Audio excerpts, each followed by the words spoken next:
You know what they say, never trust a man with a clubfoot and an affinity for burning family members to a crisp. No? Just me? Alrighty then. Larys Strong is slowly working his way into House of the Dragon as the show's answer to Littlefinger, a schemer and manipulator with his own agenda basically. All eyes are on him as we prepare to round out the first season, but let's catch up on who this guy is to the story so far, before we head into the theories of what he could do in the future. Don't worry, there's no major spoilers from Fire and Blood to see here. Larys, as you'll know by now, is the son of former Master of Laws and Hand of the King Larys Strong, and brother to Harwin Strong, Lord Commander of the City Watch. Larys was born with a clubfoot, hence his nickname in the book, and it left him with a disability that would keep him tied down from flourishing in the world of Westeros. Whereas Harwin would be training to be a knight and showing off his strength, Larys would obviously not be able to get involved and be left in the shadow of his brother. Sheesh, seems like there was a good case of favoritism from Lionel, unfortunately. At a particular point in the book, Larys even makes it clear exactly how he feels about the old clubfoot of his, at the most unexpected of times. Hopefully, we'll be able to touch upon that in a bit more detail should the situation play out in the show. But his disability and unassuming presence has gone on to work in his favor. There's the way he sits with the ladies and listening to their gossip when we first meet him on the show. I fear the gods did not make me for hunting. Might I sit with you, my ladies? No, of course. The way he gossips when Alicent enters the hall in the green dress during episode 5. Even his talks with Alicent in their little supper meetings. This all ties up with his title of the Master of Whisperers, which he'll obtain at some point in the future of the show, it's safe to say. Another Master of Whisperers that we've seen in this world is of course Varys, the spider from Game of Thrones, and we all know where his loose tongue got him in the end. For Larys, his humble, weak appearance and ability to be easily dismissed works to his advantage, as he can hear all and spread word without anyone even thinking of an ultimatum. Well, we'll see how that plays out for sure. We've also got his growing relationship with Queen Alicent. From first encountering each other earlier this season, it looks like Larys has become an ally of the Queen over the years, and as we mentioned, has even taken to sitting down for some grub with her, it seems. We just can't imagine that the man is doing this because he has a thing for redheads. In episode 6, we see that Larys orchestrates the deaths of his father and brother at their family home of Harrenhal by having the place burned to the ground with them inside. Though this obviously makes Larys head of House Strong and the Lord of Harrenhal. Congrats? The cane-using snake manipulates the situation and Alicent. He does so by saying that he ensured this was done so Alicent's father, Otto, could return to King's Landing and take up his old role as Hand of the King. I assume you will write to your father now? Not only that, but Larys alludes to the fact that in doing this for Alicent, she now owes him. I feel certain you will reward me. And is sure the opportunity where she can repay him will present itself at some point. By forcing himself into the inner circle and sticking himself at Alicent's side, Larys has given himself an opportunity to keep Alicent on his side and advance his potential in some way, it seems. Oh, Larys, how wonderful. Your father will be so proud. Oh, wait. But yes, this relationship does seem to be key for Larys moving forward. It, in a way, mirrors the relationship that grew between Littlefinger and Sansa Stark in Game of Thrones, in which Littlefinger, like Larys, became accustomed to having his own agenda and building friendships to do so. Again, we know how that ended for him. Are we seeing a pattern beginning to form here? Given what we've learned about the clubfoot so far, what could the future of the show potentially hold for him? Let's take a look into some theories. Theory 4. Larys is a green seer.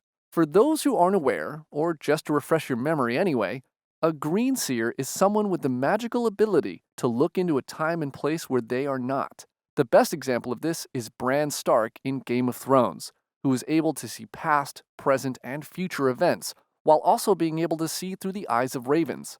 Fans will remember Varys had his little birds to fetch him information. Even Missaria, the white worm, has her own little network moving around King's Landing as spies. Larys? He has no one, it seems. So how is he able to know about certain things? Remember, green seers can also look through the faces of weirwood trees, which may explain his knowing of details from a conversation Alicent and Rhaenyra had near the weirwood tree in King's Landing. Side note, where Larys grew up in Harrenhal, it's very close to the Isle of Faces, an island filled with weirwood trees. In fact, his ancestry goes all the way back to the first of men, who worshipped the weirwood trees. It does all seem to blend in. Then there's also the fact that rats seem to be popping up at major events throughout the season so far. Could Larys be manipulating them to get information? Theory 3.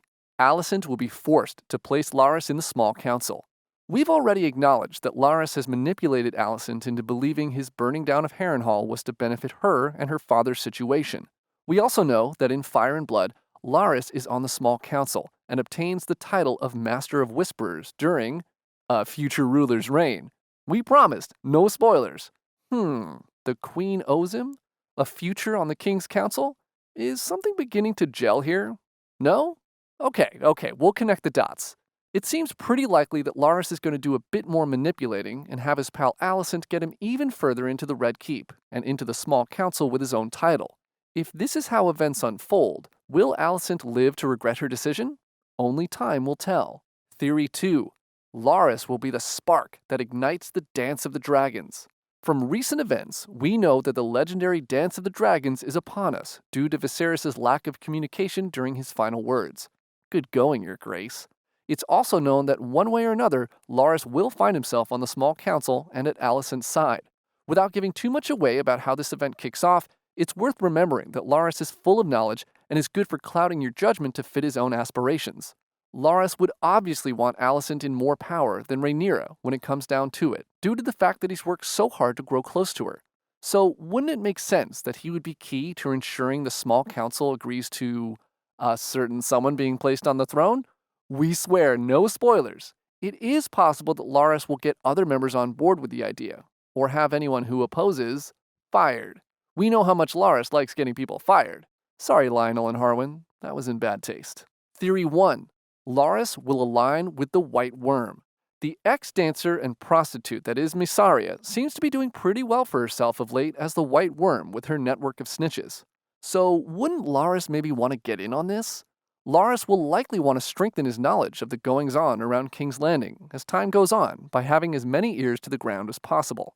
Remember, whereas his brother Harwin had his growing muscles and ability to fight as his strengths, Larys has his intellect and knowledge to use as leverage. It only makes sense that he'll get word of the White Worm's hustle and want to get involved. Alas, there's only room for one rat in this town, Mysaria. It stands to reason that if Larys Clubfoot does sink his cane into Mysaria's affairs, she'll soon be out of the picture with Larys left to control all of it. He's not going to be there for partnership. He's going to be there for a promotion. Something tells us that we've only scratched the surface with the new head of Harrenhal so far, and we'll be learning more and more about Larys' plans in the final few episodes of the season. What do you think he has up his sleeve on the show moving forward? What else is there to pick up on about that he could do next on the show? Head to the comment section and let us know what you think. Hey, I've just realized, Littlefinger, Varys, Larys! Something is definitely at play here. George R.R. Martin, explain yourself.